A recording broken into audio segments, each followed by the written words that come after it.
Finally got it. I couldn't get the live video, but here I go. Gospel of John, chapter 2. Hello, everybody. Um, the reason I'm doing the Gospel of John, the entire Gospel of John on video, the real honest reason doing it, because I could obviously do it on my own. I don't have a whole lot of views, but the reason I'm doing it, to be honest, is because it motivates me to go through the Gospel of John. I've read it before tens of times, numerous times, but I honestly have not read through the entire Gospel of John in years. And this is motivating me to to go through the entire chapter Gospel of John, which gives us a true picture of who Jesus Christ is, was, and is, because he is timeless. So here I go, chapter 2. I'm going to start with a moment of prayer or silence. I'm just going to take a moment of silence.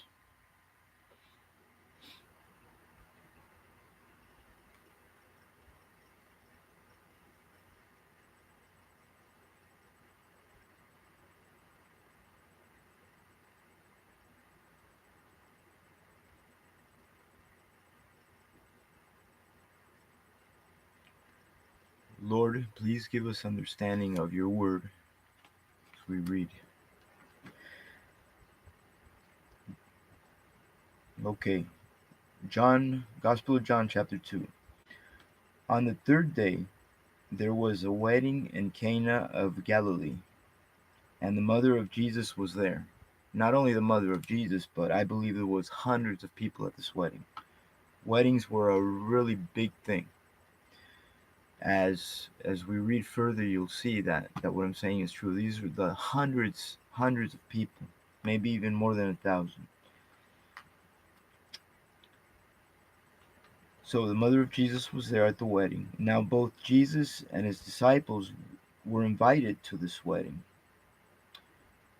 And when they ran out of wine, because they usually had wine, it was a normal thing to have wine at any feast or wedding.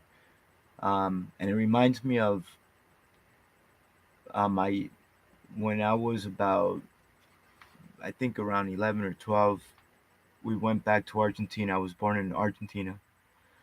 We went back to Argentina, and in Argentina, whether you're in Buenos Aires, Cordoba, or I think pretty much everywhere in Argentina, wine is a very common thing. It's like always at the table. Even kids drink wine. They mix it with soda and they drink wine. The normal way is just get like a big, it's like a gallon of wine thing, and they put a little bit of soda in the cup, and then they put wine. Or some people drink it pure, like my uncle, my mom's brother. They drank a lot of wine, maybe too much wine. But wine in Argentina is good, and it was fairly cheap, at least at that time when I was there. A gallon was like $1 or less, and it's usually very good wine. So that was reminds me of this. They brought wine, and not just a little bit of wine. There was a lot of wine at these weddings in the Bible, as you'll see when I read this. So they ran out of wine, and so the mother of Jesus said to him, and Jesus had brothers and sisters. He wasn't the only one, but the mother went to Jesus because I guess she knew him how he was. Jesus was her son growing up, and she knew, I guess, if there was any kind of an issue or problem, to go to Jesus, and he would take care of it. So she basically said the problem. They have no more wine. The wine ran out. And Jesus basically said to her, "Woman, what does your concern have to do with me? My hour has not yet come." Basically, what I interpret this as saying is that basically he knew that as soon as he went public with his ministry through his miracles, I'm sure he had done many miracles before this, but as soon as he went public, and there was, like I said, hundreds of people at this wedding, And they were going to know about him after this miracle. And that's why he said this. As soon as he went public and he became known, he knew that he was going to be persecuted and eventually killed. And his mother said to the servants, "Whatever he says to you, just do it. Whatever Jesus says to you, do it. Don't think about it. Don't analyze it. Just do it." She knew that. She knew him and she knew that. First of all, you have a problem, go to Jesus. Second of all, do whatever he says and it will be resolved. Even if it's impossible. He specialized in the impossible. So now there's 6 water pots of stone. These were huge containers, huge containers. They can probably hold, I'm sure, hundreds of gallons. And according to the manner of purification of the Jews, containing 20 or 30 gallons each of these stone water pots. That's 6 of them. So that translates into about 240 gallons. That is a lot of wine. So there must have been a lot of people there to drink over 200 gallons of wine. How many people do you need? I mean, you're talking about hundreds and hundreds of people. So Jesus said to them, to the servants, "Fill the water pots with water." So they filled them up to the brim. And then he said to them, "Draw some out now and take it to the master of the feast." They even had a paid maitre d' at these weddings, the master of the feast. So he was in charge of, everything going organized, and the wedding, whatever they did, came out good, including food and drink. And a very important part of this was the wine. It was a very important part of this. The marriage would have probably been ruined without wine. And they did have wine, but they drank a lot. So there was probably an extra amount of people than normal at this wedding. I wouldn't be surprised if there was more than 1,000 people at this wedding. So they took the wine, they drew some out, and they took the sample to the master of the feast. Because everything had to go through him so he can okay it. Jesus did everything in order. He uses the laws of the land to do things. So they took it, um, and when the master of the feast had tasted the water that was made wine, and did not know where it came from, but the servants did know, who drew the water, they knew where it came from. But the master of the feast called the bridegroom. He called the bridegroom. He was like the big movie star at this wedding, the bridegroom and the bride. Well, he called the bridegroom, and he said to him, "Every man at the beginning sets out the good wine, the expensive wine first, and then when people have drunk well, then they bring out the cheap wine. If they need more wine, they bring the cheap wine, because they probably won't notice anymore. They're probably a little drunk." So you have kept the good wine until now, he told the bridegroom, because he thought the bridegroom had made this wine available. Said, "You brought even the best wine for the last. This is an odd thing to do." So it was good wine, 200 and something gallons of very good and expensive wine. Very good wine. This beginning of signs Jesus did in Cana of Galilee, and he manifested his glory, and his disciples believed in him. Does this mean that they didn't believe in him before? I don't know. Maybe they just liked him a lot. He was a good guy to follow. He was a friend. He was a natural leader. But they believed in him when they saw this miracle in a special way. that this was more than just a man. After this, he went down to Capernaum.